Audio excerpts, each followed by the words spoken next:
Hi friends, ఇక్కడ నా వెనకాల కనిపిస్తున్నది మా అమ్మమ్మ వాళ్ళ ఇల్లు. నేను మా అమ్మమ్మ వాళ్ళ ఇల్లు ఎప్పటి నుంచో వీడియో తీసి యూట్యూబ్లో పెట్టుకోవాలని అనుకున్నా. ఎందుకంటే చాలా పెద్దగా ఉంటుంది, ప్లస్ మొత్తం కట్టెతోటి అన్నట్టు, అంటే గూనె పెంకల ఇల్లు అన్నట్టు, పాతకాలంది. ఒక 40-45 సంవత్సరాలు అవుతుంది కావచ్చు కట్టి. మా తాత మేము చిన్నగా ఉన్నప్పుడు అసలు సమ్మర్ మొత్తం సండేస్ ఆల్మోస్ట్ అమ్మమ్మ వాళ్ళ ఇంటికనే మాకు గడిచింది.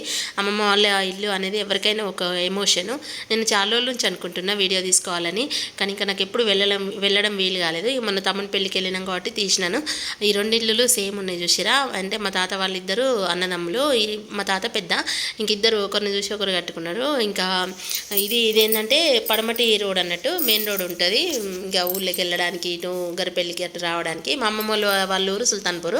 ఇంకా చూడండి, నేను ఇట్లా నుంచి లోపలికి వెళ్తాను.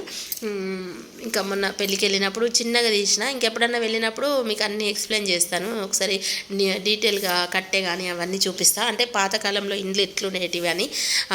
ఇగో అక్కడ ఒక కిటికీ అనిపిస్తుంది చూసిరా, ఆ కిటికీకి ఒక స్టోర్ ఉంది. ఏంటి చెప్పన్నా, ఇట్లా కిటికీకి సలాకలు ఉంటాయి కదా, అయితే మేము చిన్నగా ఉన్నప్పుడు సమ్మర్లో అక్కడనే ఉన్నాము. అయితే దొంగలు పడ్డారు మా అమ్మమ్మ వాళ్ళ ఇంట్లో.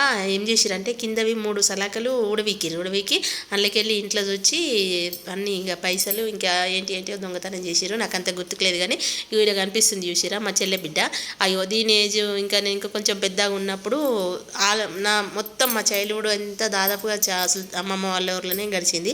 అసలు ఇప్పుడు పిల్లలకి అమ్మమ్మ వాళ్ళ ఇల్లు అంటే చాలా తక్కువ, ఎందుకంటే సమ్మర్ క్యాంపులు, సండేలు అయితే స్పెషల్ క్లాసులు. ఇంకా అసలు మనకే వెళ్ళడానికి వీలైతలేదు తల్లిగారింటికి, ఇంకా పిల్లల్ని ఇక్కడ పంపిస్తాం కదా. మీరేమంటారు కామెంట్లో చెప్పండి. ఇంకా చూసిరా మా అమ్మ అలా ఇల్లు ఎంత పెద్దగా ఉందో. ఆ కట్టే చూడండి, అసలు ఇప్పుడు అట్లా దొరకదో నాకైతే తెలియదు, కానీ ఇది గోడ ఏంటంటే కొన్ని వాస్తు ప్రకారం, అంటే అప్పటి వాస్తులు ఇవ్వని కాదు, కానీ కొన్ని ఎక్కువ చేంజెస్ అవుతున్నాయి కాబట్టి చేంజెస్ ప్రకారము ఇప్పుడు నేను అటు నుంచి వచ్చిన కదా, ఇప్పుడు ఇట్లకి వెళ్ళి వచ్చి చూపిస్తున్నా. ఈమె మా అమ్మమ్మ. ఇప్పుడు ఈ హాల్ లాగా అది ఎంత పెద్దగా ఉందో మళ్ళీ సేమ్ అంతే 3 రూములు ఉంటాయి అన్నట్టు. ఇదంతా ఇక హాల్ లాగా ట్రీట్ చేయొచ్చు మనము. ఒకటేమో అటు సైడ్ ఒక రూమ్ ఉంటుంది, వాళ్ళ దేవుళ్ళ రూము, ఇదేమో ఇంకా నడిమి రూమ్ అంటాం మేము. ఇంకోటి కడ రూమ్ ఉంటుండే, బయట ఇంకొక రూమ్ దీనికి అటాచ్డే ఇంకోటి ఉంటుండే, దాన్ని సాయమాన్ అంటుండే, అంటే లైక్ కిచెన్ లాగా అన్నట్టు. మేము చిన్న ఉన్నప్పుడు అక్కడ వండుకొని ఇక్కడ టీవీ కాడికి వచ్చి తిని పండుకుంటుండే. అసలు ఎంత అంటే అంత ఫుల్ ఎంజాయ్ చేసినాము. చూసిరా ప్రతిదీ చెక్కతోటే, అది దాన్ని ఏమంటారంటే అద్దం ముద్దు అని పెట్టుకునేది అన్నట్టు, అంటే ఇప్పుడు లైక్ డ్రెస్సింగ్ టేబుల్ లాగా అక్కడ గోడకు గట్టి ఉన్నది చూసిరా. అది నేను ఒకసారి ఎప్పుడన్నా మళ్ళీ మా అమ్మమ్మ వాళ్ళ ఇంటికి వెళ్ళినప్పుడు అన్ని డీటెయిల్గా ఒకసారి మీకు చూపిస్తా. ఇప్పుడు అందాకైతే ఇది చూసేయండి. ఇక్కడ కూర్చొని మా నాన్న, అక్కడ వాడు మా తమ్ముడు, అంటే చిన్నమ్మ కొడుకు. మా ఒక చిన్నమ్మ అన్నే ఉంటుంది అమ్మమ్మ వాళ్ళ ఊర్లో, ఆ తమ్ముని పెళ్ళికి వెళ్ళినాము. మాది చాలా పెద్ద ఫ్యామిలీ, అందుకే ఏదో ఒక ఫంక్షన్లు ఉంటాయి అమ్మ వాళ్ళ సైడు, ఖచ్చితంగా ఇంకా హాలిడే చూసుకొని లేదంటే లీవ్ పెట్టుకొని వెళ్తాము. ఇక ఇది వచ్చేసి దేవుని రూము, అంటే ఇంకా ఇటు రోడ్ నుంచి వచ్చేటప్పుడు ఫస్ట్ ఈ రూమ్ ఉంటుంది, మీదికి ఉండాలి కదా, దేవుళ్ళు మీదికి ఉన్నాయి అన్నట్టు.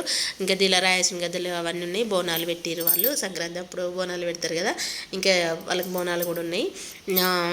ఇంకేం చెప్పాలనుకున్నా అంటే ఇదైతే ఇంకా ఎప్పుడన్నా వెళ్ళినప్పుడని మీకు ఖచ్చితంగా డీటెయిల్గా హోమ్ టూర్ చేసి ఒక లాంగ్ వీడియో లాగా పెడతాను.